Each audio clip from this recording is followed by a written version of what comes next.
Vamos a estar hablando específicamente del león en particular y por ahí la idea es entender que la Biblia menciona a más de un león, pero deberíamos estar enfocados específicamente, no tanto en el auténtico león, que es el león de Judá, no tanto en el león, que podría ser el hombre que reposa confiado en el Señor, sino en aquel que ruge como un león. Así que, teniendo cuidado de esto, vamos a la palabra en Primera de Pedro 5, versículo 8, que comienza diciendo: sed sobrios y velad. Creo yo que con eso ya tendríamos suficiente como para desarrollar toda una predicación. Pero continuamos leyendo y dice: porque vuestro adversario, el diablo, como león rugiente, anda alrededor buscando a quien devorar. Cuando leemos el texto, inmediatamente lo asociamos con las imágenes que tenemos, con lo que hemos escuchado, con lo que hemos aprendido con respecto a cómo convive el león en su ámbito, en la naturaleza, y qué reconocimiento se tiene. Los leones son temidos y son admirados por nosotros los hombres. Los leones son aquellos que consideramos y que en algún momento hasta se los llama dentro de nuestros contextos como rey de la selva. Son animales salvajes que poseen una combinación de fuerza bruta, velocidad, astucia, que los convierte en los mayores cazadores o depredadores de la selva. Y allí entonces nuestra admiración por ellos. El texto que nosotros estuvimos leyendo nos habla de una realidad en la vida de los cristianos. Y tenemos que entender y debemos tener claro y debemos pedir al Espíritu Santo que nos refresque de continuo que tenemos un adversario. Algunos de nosotros creemos que porque estamos en las filas de Cristo ya todo está terminado. Algunos de nosotros confesamos que la obra del Señor es completa y para siempre, y amén, y a veces hasta ciegamente. Entendimos entonces que la palabra me está llamando a ser sobrio y velad. Y tengo que entender entonces que debo estar en guardia, tengo que estar atento. Tenemos una batalla, tenemos una guerra por pelear, tenemos una pelea por delante que se lleva adelante todo el tiempo. Esta batalla ya fue ganada por Jesucristo y entonces a nosotros nos toca la parte más cómoda, que es una batalla de argumentos, de confesión, de lo que Cristo hizo en nuestro favor y de declaraciones que hacen que todo aquello que se levanta en contra nuestro caiga en el nombre de Jesús. El león del que estábamos hablando, dice el texto, como león rugiente, por lo tanto no tendrá las habilidades del león, no tendrá la fuerza del león, ni se puede comparar con el león de Judá, pero sí tiene la intención de devorar. Dice la palabra que anda buscando a quien devorar. Y tenemos que saber que en el original la palabra devorar está implicando tragarse entero a alguien. Así que el enemigo tiene la intención de empezar algo, por pequeño que parezca, pero quiere hacer la obra completa. Te quiere deshacer, te quiere desaparecer, te quiere deglutir. Así que tenemos que tomar conciencia de esa condición y entender entonces que anda buscando a alguno de nosotros para ministrarlo al que está al lado y decirle: te quiere tragar entero. Satanás no se toma esto a la ligera como algunos de nosotros podemos. Aún dentro de las denominaciones cristianas hay denominaciones que se la pasan haciendo guerra espiritual. Arranca el día y ya empiezan reprendiendo, cierran el día reprendiendo, todo el tiempo reprendiendo. Y hay denominaciones que no lo reprenden. Dicen: no lo molesté, para que no nos moleste. Se piensan que pueden llegar a un acuerdo con alguien que es mentiroso, con alguien que es traicionero y con alguien que tiene el fin, tiene el deseo de matar, robar y destruir. Así que tenemos que entender que debemos estar de continuo. Si este es el tiempo donde más tranquilo estás, es el tiempo donde tenés que entender el llamado de Dios a estar atento, a estar firme en el nombre de Jesús. Así que el que anda siempre buscando la oportunidad para destruir a los hijos de Dios, para avergonzarlos, para humillarlos, para robarles el gozo, para robarles la paz, no cesa su trabajo. Todo el tiempo está merodeante, está con la intención. Lastimosamente entonces somos los cristianos los que nos tomamos a la ligera esta guerra que pudiera ser llevada adelante en victoria y con sencillez. Y por llevarla a la ligera a veces nos dedicamos más bien a jugar al cristiano que a ser cristiano. Y no andamos por la vida como deberíamos andar, dándole la seriedad que el asunto merece que le demos. Así que necesitaríamos ser renovados en nuestra relación con Dios, acercarnos al Señor todavía un poco más cada día. Que el día anterior fue una experiencia gloriosa, buenísimo, pero el día de mañana tiene que ser mayor. Yo no puedo quedarme con lo anterior y tengo que enfocarme en aquello que Dios está esperando de mí y tengo que avanzar, dándole lugar al poder de Dios para que me lleve a ese crecimiento, a ese desarrollo que voy a alcanzar en el nombre de Jesús. Aleluya. Así que no puedo dejar de preocuparme, tengo que tener esta intención de estar atento. Ahora, si nos preguntáramos a quién se devora Satanás, seguramente si tomamos la comparación podemos saber que en la naturaleza, en la vida salvaje, los leones atacan principalmente a 3 tipos de presas: los débiles, los heridos y los viejos. Uno no tiene más que ver algún documental de leones, estudiar algo, y lo que ellos hacen es esto. Por eso, en lo espiritual, el que anda buscando a quien devorar también tiene ese mismo norte, apunta exactamente a lo mismo. Está buscando primeramente cristianos débiles. Romanos 15, versículo 1, nos ayuda en esto y dice: así que los que somos fuertes debemos soportar las flaquezas de los débiles y no agradarnos a nosotros mismos. El texto sencillamente lo tomamos para entender que la Biblia dice que hay quienes estamos débiles y quienes estamos fuertes.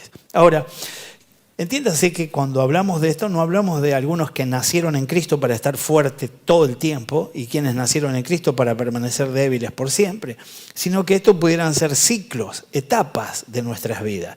Cada uno de nosotros que ya está en Cristo hace un tiempo puede reconocer, si se lo permite el orgullo, que en algún momento estuvo más débil que en otro y en algún momento estuvo mucho más fortalecido en el Señor. Por eso la idea es que cuando nosotros percibimos nuestro estado de debilidad, tenemos que estar más firmes que nunca, tratando de salir de esa condición, porque somos blanco fácil del enemigo. Él anda buscando a quien devorar, y aquel que busca a quien devorar, la primera mirada es en aquel que es débil. El que es débil no puede escapar, no puede pelear, no puede salir de la situación, por eso él se levanta en contra de ellos.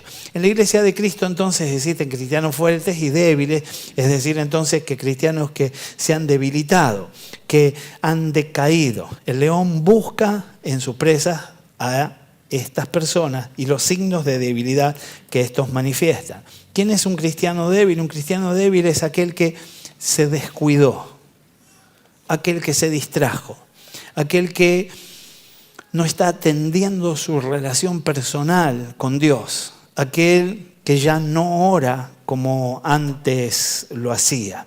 Es aquel que quizás nunca tuvo una distancia tan grande con Dios como ahora en su oración, en su ruego, en su clamor. Un cristiano débil es aquel que no lee la Biblia, que no congrega con constancia.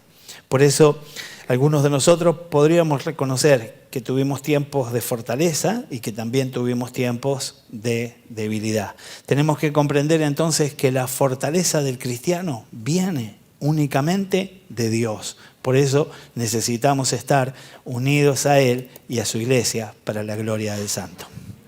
Tenemos entonces que tener cuidado también de nuestros hijos, a contarse como débiles, porque están en etapa de crianza, porque están manifestando sus debilidades, porque están desarrollándose, porque están rumbo a ser a alguien a tener la fuerza. Y así como el león ataca, si nosotros miráramos solamente algún documental, vemos que generalmente el león llega, hay una manada de determinados animales bebiendo en un arroyo, y el león llega, ruge, y su presencia hace que todos salgan huyendo, y por supuesto los más lentos, los que todavía el instinto no los despierta ni tienen la fuerza para hacerlo, son los más jóvenes, son los niños, los jóvenes, y son aquellos, o quizás algún joven que cree que puede enfrentar inclusive al león. Y esto mismo pasa en lo espiritual. Algunos de nosotros pudiéramos estar pasando por una situación parecida, y tenemos que estar atentos a la vida de nuestros hijos, cubrirlos con la sangre de Cristo, guardarlos, orar por ellos, rogar por los jóvenes, por los niños de nuestra congregación, y no solo de nuestra congregación, sino de nuestro vecindario, los niños de los que conforman parte de nuestras células, y entender que allí está un futuro ejército que va a glorificar el nombre del Señor, el nombre del Señor. Así que tenemos que guiarlos y llevarlos a desarrollar una relación personal con Cristo también. Por eso los niños deben ser enseñados, guiados en la palabra, y debemos ministrarlo. Parecería que hoy en día ha perdido vigencia esto de tomarnos tiempos para enseñarle la palabra a nuestros hijos. Perdió vigencia esto de agarrarlos de la mano y ponernos a orar con ellos. Parecería que dejamos esos momentos para cuando están enfermos, cuando tienen fiebre, cuando están mal. Pero todo el tiempo debo instruirlo. Todo lo que yo siembre es lo que voy a cosechar. También están los cristianos heridos. Salmo 147, versículo 3, declara que Él sana a los quebrantados de corazón y venda sus heridas. Por lo tanto, no debería haber heridos en Cristo. Cuando hablamos de sanidad interior, hay algunas denominaciones, algunas líneas de pensamiento que determinan que si está herido no es cristiano, que si está herido no tendría que estar en la iglesia. Sin embargo, cuando vamos a la experiencia personal y hemos sido defraudados, golpeados, marcados por las diferentes situaciones, a pesar de estar en Cristo, pudiera ser que estemos llenos de dolor. Y el dolor lleva a que se despierten no solo angustia en nuestro corazón, sino algunos otros sentimientos que podrían hacernos parecer que Cristo no reina en nuestros corazones. El que está herido podría estar enojado, rabioso, mal, reacciona con todos los que tiene alrededor. El que está herido podría estar tan debilitado que tiene cierta inconsciencia, que no percibe lo que sucede alrededor suyo. El que está herido no tiene la posibilidad de estar atento a cada detalle, por lo tanto va perdiendo popularidad, va perdiendo la posibilidad de estar en comunión con los que están a su alrededor. El que está herido difícilmente pueda conservar una relación firme con los pares y mucho más con el Señor. Necesitamos ser sanos en el nombre de Jesús. Cualquiera de nosotros, así como podemos debilitarnos, cualquiera de nosotros también pudiera estar herido. Estar herido no se trata de un ciclo, de un tiempo en el que yo cumplo y aprendo a salir de la situación. La vida puede sorprenderme con diferentes circunstancias. Aprendo a tener el cuero duro en algunas cosas y de repente recibo un ataque desde otro sitio y eso me hiere, me lastima, una traición, algo que yo no me esperaba, de quien menos lo esperaba, podría llegar a herirme y tengo que ser muy cuidadoso de no permanecer herido. Puedo ser herido. Lo que no puedo yo permitir es quedarme en esa condición. Tengo que sanar en la presencia del Señor. Como quieran. Tengo que sanar en la presencia del Señor. Aleluya. Entiendo y entonces que debo guardarme, porque si yo me quedo en condición de herido voy a quedar atrás. En la naturaleza los animales heridos se apartan de la manada. Los animales heridos se van del rebaño, se van quedando rezagados y son fácilmente devorados por los leones o por otros animales. Necesito entonces ser sanado, porque herido no tengo un buen final. Voy a ser sanado en el nombre de Jesús. Lastimosamente en la iglesia hay muchos cristianos heridos en su corazón por las críticas, también por las actitudes, por el menosprecio, por la indiferencia y por cuánta otra cosa más que es real o que es ficticia, pero que al fin yo considero estuvo mal, me fue dañino y me siento herido. Pero debo pedirle a Dios que sea Él el que se haga fuerte en mis debilidades. Generalmente los cristianos heridos se van de la iglesia. Muchos de ellos vuelven al mundo y otros se van con su corazón herido a otras iglesias, en las cuales muchas veces son heridos aún más o terminan dañando a otros en la iglesia donde llegan. Satanás aprovecha para destruirlos, llenándolos de rencor y de murmuración. Tenemos que tomar distancia de esto en el nombre de Jesús. Si hay alguien que está herido, el Señor nos está diciendo, no te vayas de la iglesia, esa no es la solución. Acércate a Cristo, ahí está la gracia. Los cristianos viejos, Hebreos 5, versículo 12, dice, porque debiendo ser ya maestros, después de tanto tiempo, tenéis necesidad de que os vuelva a enseñar cuáles son los primeros rudimentos de las palabras de Dios. Y habéis llegado a ser tales que tenéis necesidad de leche y no de alimento sólido. El Señor nos está llamando a entender que debemos madurar. Yo no puedo ser el mismo que hace años atrás. Yo tengo que superarme día en día en Cristo. Tengo que estar deseoso de hacer su voluntad. La mayor señal de madurez es algo que ni siquiera se enseña, porque si se enseña, nos expone. Y todo lo que nos exponga lo escondemos. Entonces, la primera señal de madurez es tener criterio claro de cuál es el propósito que tengo en esta tierra. Cuando yo sé para qué estoy entendiendo que he alcanzado madurez. Cuando yo uno mi propósito al propósito de la iglesia, al propósito del Señor, al propósito de Dios para estos tiempos y en este lugar, es cuando alcancé la madurez. Ahora, yo tengo que entender que, por supuesto, las diferentes circunstancias que puedo pasar, todo aquello que tengo que enfrentar, pudiera generarme algún conflicto, alguna duda, pero tengo que ir en busca de aquello que el Señor tiene para mí. No puede ser que retroceda, no puede ser que yo necesite la misma administración que hace 15 años, 20 años o 6 meses cuando llegué a Cristo.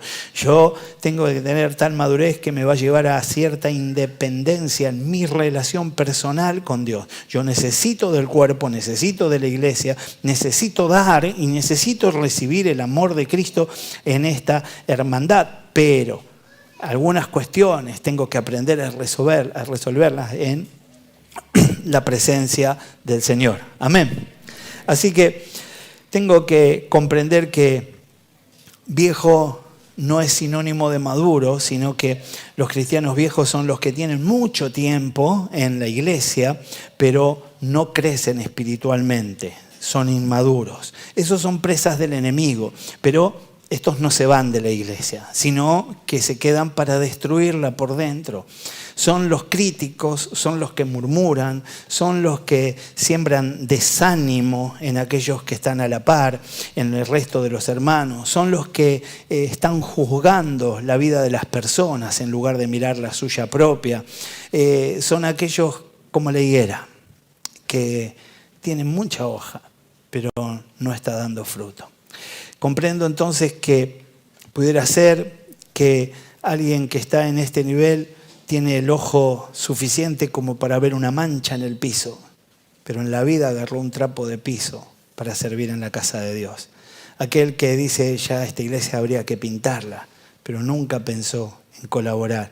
Aquel que sabe ver los detalles, los errores, aquel que dice, este pastor ya habría que cambiarlo, el portero medio antipático, el otro que me recibió me saluda mal. Podríamos quejarnos de tantas cosas y la idea es que no es madurez. Si sos maduro, sabés cómo aconsejar al portero. Si sos maduro, vas a saber cómo confrontar al pastor porque está diciendo algo erróneo, porque está diciendo algo que no coincide con la palabra, porque está diciendo algo que no baja de Dios para tu corazón, y lo vas a saber hacer con amor y vas a sumar para que nunca se deje de extender el reino aquí en la tierra. Así que vamos en busca de esa madurez y el deseo es que crezcamos. Si nosotros nos identificamos con alguno de estos tres tipos de cristianos, y sería muy factible que pudiéramos estar pasando por alguno de estos tiempos, podemos entonces entender que somos presa fácil del enemigo. Pero nosotros también podemos someternos a Dios, resistir al diablo, y él va a huir de nosotros. Leíamos ahí en 1 de Pedro 5:8 y ahora agregamos el versículo 9. De manera que no nos olvidemos que Él nunca duerme. Dice, sed sobrios y velad. Por lo tanto, mi atención tiene que ser de continuo. Si Él no duerme, yo debo estar atento todo el tiempo. Sed sobrios y velad, porque vuestro adversario, el diablo, anda como león rugiente. Anda alrededor buscando a quien devorar, al cual resistid firmes en la fe. Al cual resistid firmes en la fe. La fe no es algo que tenés que salir a buscar, ni que tenés que buscar muy profundo, ni pedir que llegue a tu vida. Ya está. Él ya puso fe por medida en tu corazón, ahora a vos te toca ejercitarla. Vos sos el que la desarrollás y la llevás a que te haga propietario de cada una de las promesas que Dios tiene. Anda, dice la palabra, como león rugiente. Anda como, pero no es un león. Anda alrededor buscando a quien devorar, al cual, dice la palabra, resistid en la fe, sabiendo que los mismos padecimientos se van cumpliendo en vuestros hermanos en todo el mundo.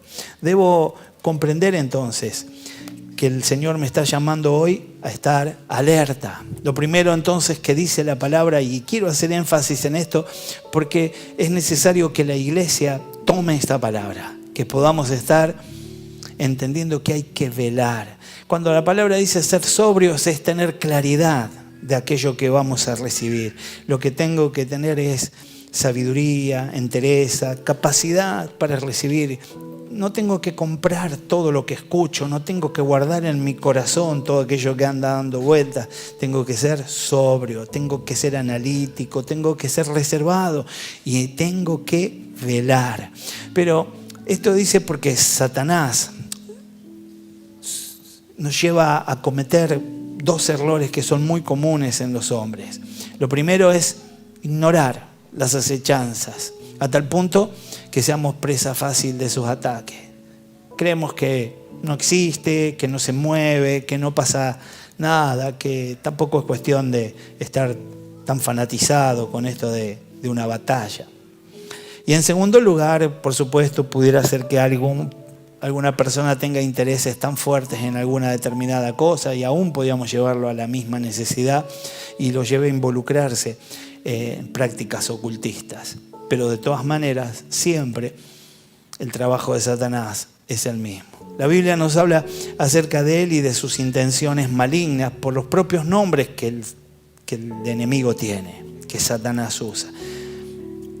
Uno de los nombres en los que es revelado en la palabra es diablo. Esto significa acusador. Lo vemos acusando a Job delante de Dios, al sumo sacerdote Josué en el libro de Zacarías.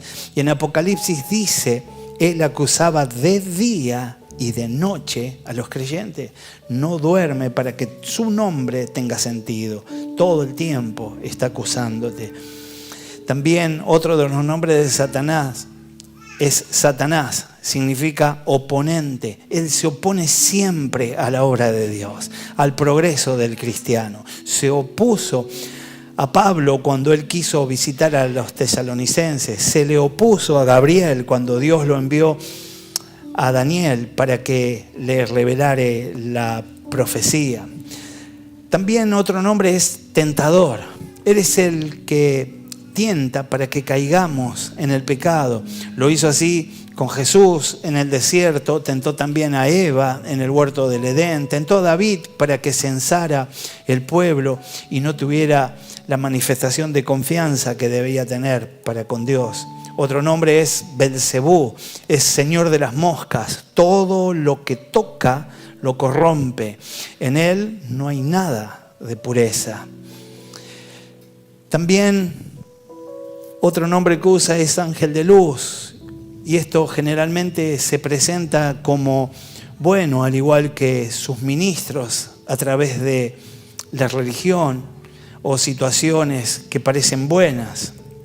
Solo hay engaño. Engañó a Israel a través de sus falsos profetas y también hoy en día a través de falsos ministros sigue engañando y corrompiendo la verdad que es la palabra. Príncipe del mundo, la Biblia dice que el mundo está bajo el control del maligno.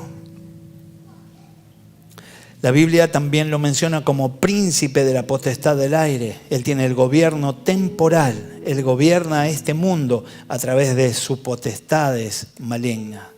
Pero la victoria está en manos de la iglesia, porque Cristo se la dio a todo aquel que crea. A todo aquel que crea. Otro nombre es Apolión o Abadón. Esto es destructor.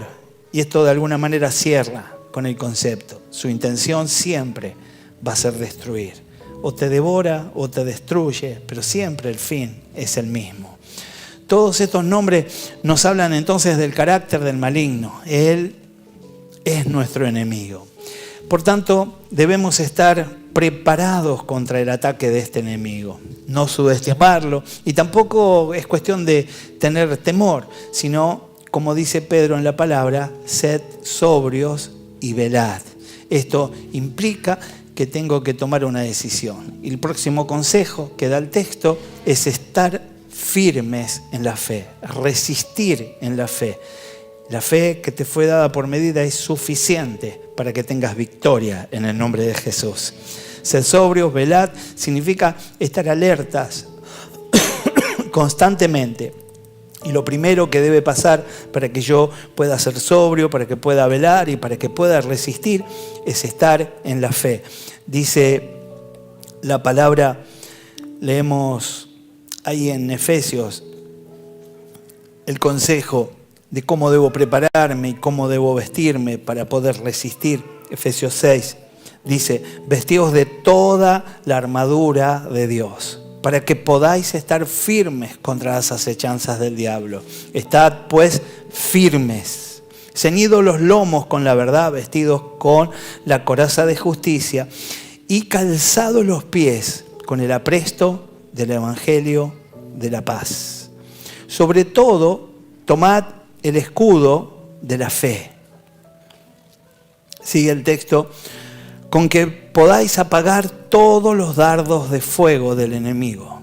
Y tomad el yelmo de la salvación y la espada del Espíritu, que es la palabra de Dios, orando en todo tiempo, con toda oración y súplica en el Espíritu, y velando en ello, con toda perseverancia y súplica por los santos y por mí, a fin de que al abrir mi boca me sea dada palabra para dar a conocer con denuedo el misterio del Evangelio. Leí Efesios 6, 11 y 14 en adelante hasta el 19. En este texto encontramos a un apóstol que está instruyendo en la manera de posicionarse en esta guerra. Está instruyendo a pelear una batalla personal, pero también una batalla por la iglesia, una batalla por aquellos que sirven al Señor. Y entendiendo que esa batalla, que es de argumento, solo lleva confesión de victoria en cualquier cosa que presentemos delante de Dios. Para poder estar firmes y no caer, Pablo nos exhorta entonces a colocarnos toda la armadura.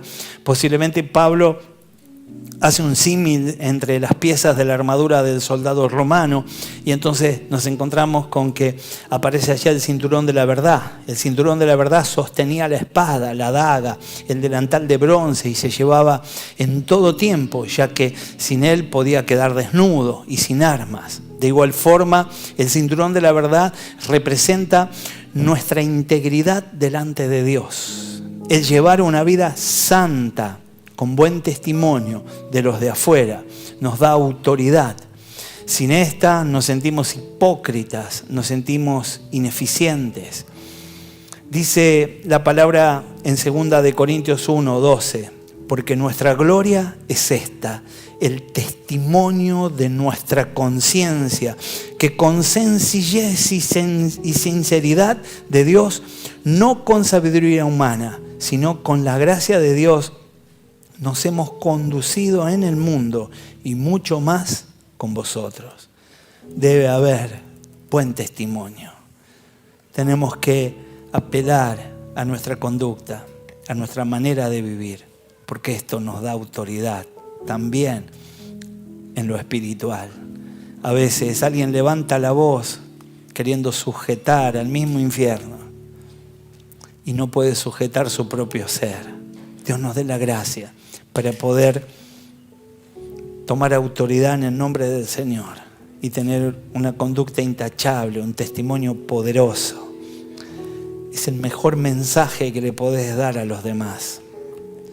Más allá de las palabras, nos dé la gracia para tener un corazón distinto, grato, parecido al de Cristo. Por lo menos en proceso, con esa intención, de tal manera que podamos lucir poderosos en esta batalla.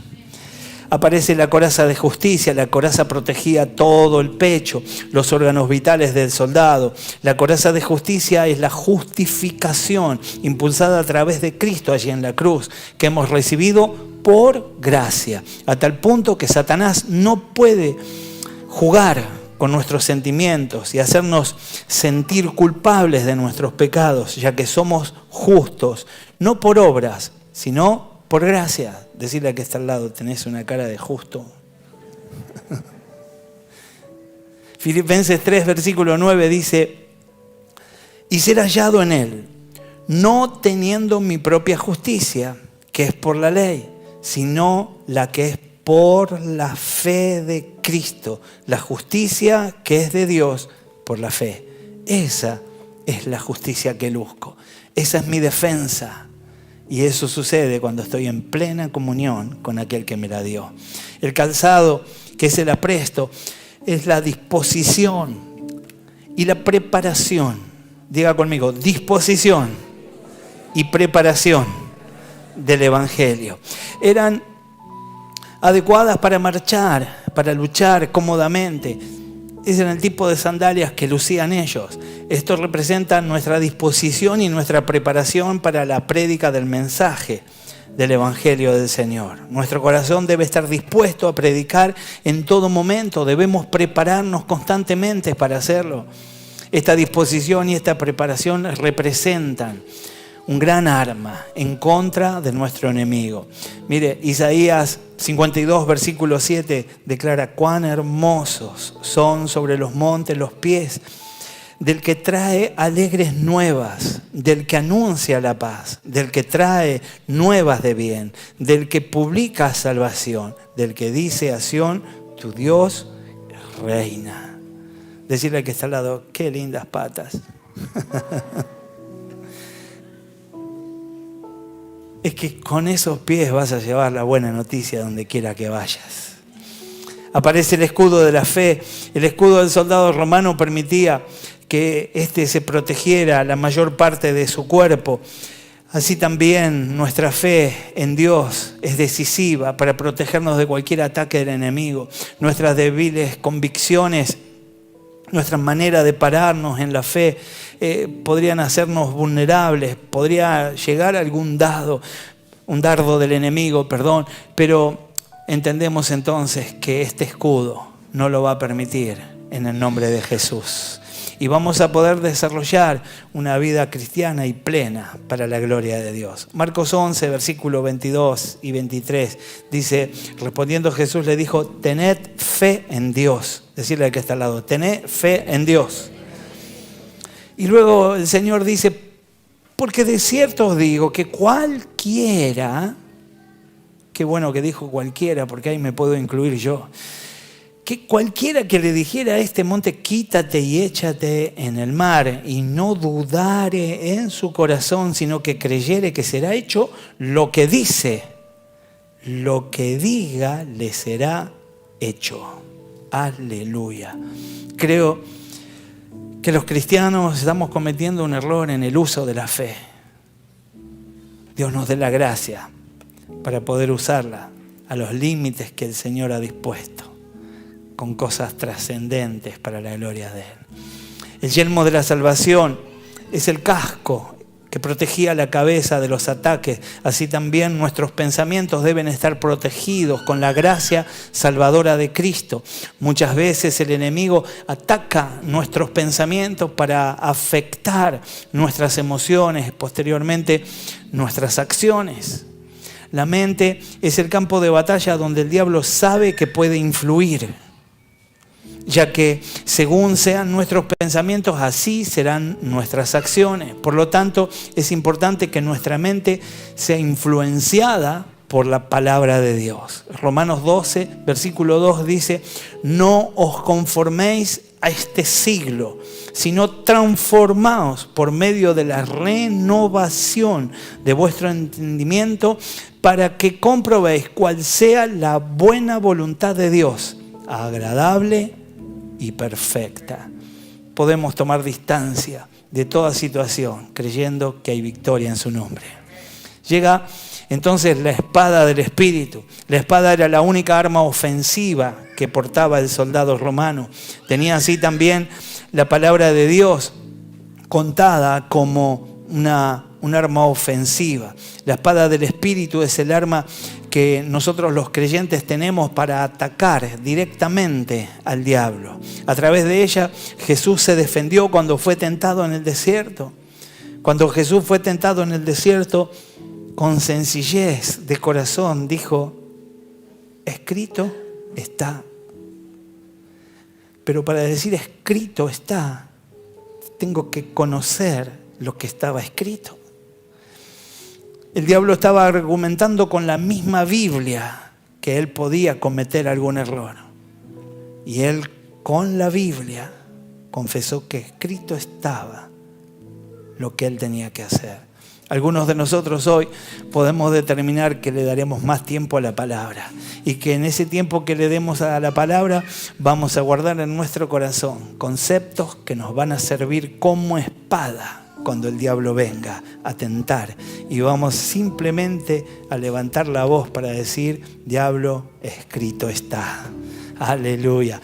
Lucas 4, del 1 al 13, nos cuenta entonces toda esta situación de la tentación de Cristo en el desierto y las veces que usó esta espada, donde dijo: escrito está. Hebreos 4, versículo 12, lo describe de esta manera: porque la palabra de Dios es viva y eficaz, más cortante que toda espada de dos filos, y penetra hasta partir el alma y el espíritu y las coyunturas y los tuétanos, y discierne los pensamientos y las intenciones del corazón. Finalmente entonces el apóstol, después de presentar todas estas armas, pide que oren por todos los santos, por aquellos que predican su palabra, para que así el cristianismo prevalezca, crezca, se extienda contra cualquier arma que el enemigo pueda presentar. Segunda de Corintios 10, versículos 4 y 5 dice: porque las armas de nuestra milicia no son carnales, sino poderosas en Dios, para la destrucción de fortalezas, derribando argumentos y toda altivez que se levanta contra el conocimiento de Dios, y llevando cautivo todo pensamiento a la obediencia a Cristo. Tenemos armas que nos conducen a la verdadera victoria y a la libertad que el Señor ha preparado para nosotros. Debemos velar y debemos estar firmes, atentos, parados en la fe, ignorando todo aquello que nos distrae, pero puesta la atención en aquel que se ha levantado a hacer guerra en contra nuestro, para herirlo en el nombre de Jesús y confesar que está vencido para la gloria de Dios. Para la gloria de Dios. Zul, quiero invitarte a que te pongas de pie y que podamos estar orando. Si estás anotando, Números 24, versículo 8 y 9, hace una declaración que le da introducción a algo que quería seguir compartiendo, que es el cristiano como león. Y eso lo vamos a compartir en la próxima ocasión. Pero quiero que que escuches lo que dice este texto. Dice que Dios lo sacó de Egipto, que es tipo del mundo, así como nos sacó a cada uno de nosotros de donde estábamos. Y entonces dice, Dios lo sacó de Egipto, tiene fuerzas como de búfalo, devorará a las naciones enemigas, desmenuzará sus huesos y las aplastará con sus saetas. Se encorvará para echarse como león y como leona. ¿Quién lo despertará? Benditos los que te bendijeren y malditos los que te maldijeren. Promesa para Israel, pero promesa para todo aquel que le creyó a Cristo. Oramos. Padre, es en el nombre poderoso de Jesús que te damos gracias por tu fidelidad y por tu misericordia.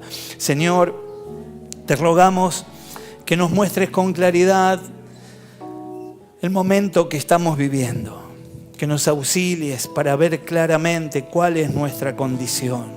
Señor, saca a la luz si hubiera enojo, si hubiera bronca, rencor en nuestros corazones. Opera con poder de tal manera que yo no sea contado dentro de las víctimas del enemigo. Opera de tal manera que yo no sea contado como aquellos que están debilitados, sino que hoy sea fortalecido en vos para la gloria de tu nombre. Señor, que yo no sea contado como aquellos que están heridos, sino que hoy yo pueda ser sanado para la gloria de tu santo nombre. Que yo no sea contado como aquellos que han usado mal el tiempo y han envejecido sin madurar para ser presa del enemigo. Líbrame, Dios de amor. Auxiliame con tu gracia y el poder de tu Espíritu llegue renovándome y fortaleciéndome. Señor, capacitame para estar listo, para estar atento. Señor, levantanos a un tiempo de sobriedad, levantanos a un tiempo de atención distinta. Ayúdanos, Dios de amor, para poder portar esa armadura, para poder estar posicionados en el lugar correcto, para poder estar firmes, asentados en la fe que vos nos diste, y desde allí levantar batalla, confiados en todo aquello que has puesto en nuestro favor. Señores, en el nombre de Jesús, que te damos toda la gloria, toda la honra y toda la alabanza. Comenzá a levantar tu voz y dale gracias al Todopoderoso, porque tiene planes de libertad, planes de bendición, planes de gloria para tu vida. Exaltalo, bendecilo, proclamá su señoría, su reinado en cada área de tu vida. Pedile a Dios que te haga libre de toda mentira del enemigo. Que el acusador no tenga arte ni parte, que todo lo que él diga en contra caiga deshecho en el nombre de Jesús. Que puedas lucir la gracia del cielo, que como un verdadero hijo de Dios puedas manifestar un testimonio que manifieste que la obra de Dios es completa en tu ser. Dale gloria, dale honra, exaltalo y bendecilo. Proclamá ese señorío sobre tu vida. Padre, es en el nombre de Jesús que te rogamos que tu obra sea completa en cada una de nuestras vidas. Señor, toda mentira, todo argumento que llegó a nuestros pensamientos sea deshecho en el nombre de Jesús.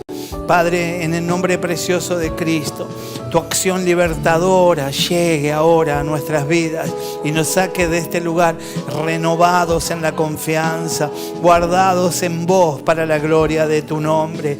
Gracias, Dios de amor, porque hemos entendido que nuestra gloria está en el testimonio de nuestra conciencia, en la sencillez y en la sinceridad de Dios. No con sabiduría humana, sino con la gracia de Dios nos hemos conducido, y así te rogamos que nos auxilies para conducirnos delante del mundo y delante de la iglesia. Trae nuevas fuerzas, Dios de amor, para no tener un área débil, para no presentar un flanco atacable para el enemigo, sino que podamos estar decretando y confesando que en su nombre somos más que vencedores. Levanta tu voz ahora y comenzá a adorar al Santo, exaltalo, bendecilo y declarar que hay victoria en su nombre, que es nombre sobre todo nombre. Créele a Dios que la obra que Él comenzó es completa en tu vida. Hay libertad. Créele a Dios que Él está operando con poder. Sumergite en este río. Declará la victoria del Santo sobre tu ser. Créele al Todopoderoso que Él es el que coloca esa armadura, que el que te dio la fe te da todo lo necesario, que Él ya venció y te hizo más que vencedor. Él ha vencido y en su nombre somos más que vencedores. No importa el argumento, no importa el mensaje que el enemigo haya soltado a tu corazón, hay victoria en el nombre que es sobre todo nombre, el nombre de nuestro Señor Jesucristo. Él venció al enemigo allí en la cruz, descendió al infierno, le arrebató las llaves de la muerte y se levantó para otorgarle la victoria a todo aquel que crea, a la iglesia de Jesucristo, en el nombre de Jesús de Nazaret. Gracias, Dios de amor, porque hay libertad de Dios. Ahora levanta tu voz y decís: Señor amado, en el nombre de Jesús confieso tu victoria en mi favor. Desarraigo de mi corazón todo mensaje diabólico, toda obra de Satanás, toda mentira del diablo cae ahora. Se seca toda maldición generacional, todo aquello que me persigue cae en el nombre de Jesús. Ahora, en el nombre de Jesús, libertad de Dios, libertad de Dios, libertad de Dios. Viene.